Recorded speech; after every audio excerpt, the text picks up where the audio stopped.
ভোলায় medical college হবে এই বিষয়টা নিয়ে আজকে আমি একটু কথা বলবো।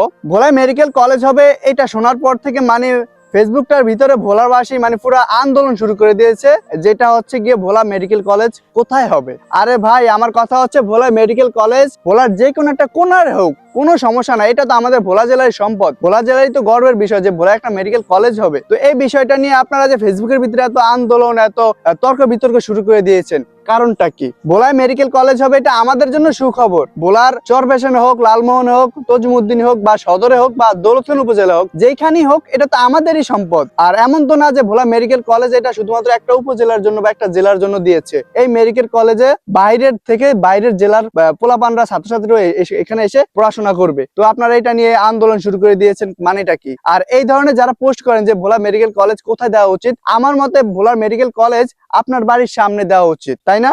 এত সুযোগ সুবিধা কেন খুঁজেন ভাই? আগে মেডিকেল কলেজটা আসুক, সরকার যেখানে ভালো মনে করবে সেখানেই দিবে, তাই না? এই বিষয়টা নিয়ে কেন আপনারা ফেসবুকে আন্দোলন শুরু করে দিয়েছেন? যাই হোক, সবাই আমরা ভোলার মানুষ, যেখানেই হোক, ভোলা বৈশাখ সেতু হোক বা ভোলা মেডিকেল কলেজ হোক, এটা আমাদের জন্য গর্বের বিষয়।